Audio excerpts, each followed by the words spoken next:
hozirgina kitob taqdimoti bo'lyapti. Bilasizlar, Shayx hazratlarini, ya'ni ittifoq qardoshlik va ittifoqchilik nuqtasi.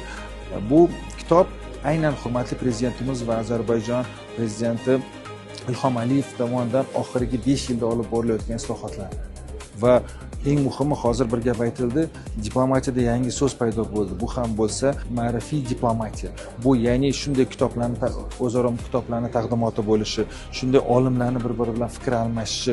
Bu bilasizmi, diplomatiya eng oliy nuqtasi avval iqtisodiy, siyosiy bo'ladi va eng oliy nuqtasi bu ma'rifiy diplomatiya. Ya'ni ziyolilar o'zaro fikr almashadi. Ziyolilar bir-biridan kitoblarni taqdimotini qiladi va o'ylaymanki, bunday kitob, bunday munosabatlar bo'lishi bu O'zbekistonning bugun tashqi siyosatida yangi yo'nalish olgan. Ya'ni bu yo'nalish nomi ma'rifiy diplomatiya bilan biz butun dunyoga O'zbekiston, yangi O'zbekistonning siyosatini, falsafasini ko'rsatyapmiz. Biz ochiq, biz yangi O'zbekistonning siyosat ilmga asoslanganligi va ma'rifiy va ma'naviyatga asoslanganligini ko'rsatyapmiz. Va bugungi tadbir o'ylaymanki, bu yoshlarimizga, shu 130 dan ortiq yashayotgan millatlari, har xil millat vakillari uchun ham asos bo'ladi. Va eng muhimi, ozarbayjonliklar so'zga chiqib, O'zbekistonda yashayotgan. Biz bu O'zbekistonda yashayotganimizdan baxtlimiz. Biz shu Ozarbayjon prezidentiga yetkazib qo'ying dedi. Biz shunday kitoblarni bizda taqdimoti bo'layotgani va shu yurtda biz emin-erkin yashayotganimiz, biz eng baxtli insonlardan biri ekanmiz deb aytdi. Bu ham o'ylaymanki, prezidentimizning siyosatini belgisi.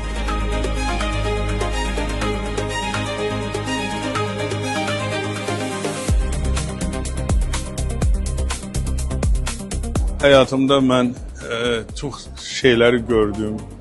Və Özbekistan-Azərbaycan arasında münasibətlərin bütün sahalarında mən iştirak eləmişəm, görmüşəm və imkaniyyət daxilində o gərəkli yerlərini yada salıb orada bir çap eləmişəm. Ümid edirəm ki, inşallah bu müəyyən qədər iki dövlət arasında mənəvi cəhətdən bir-birinə yaxınlaşmasına, xalqlar arasında münasibətlərə öz köməyini göstərəcəkdir.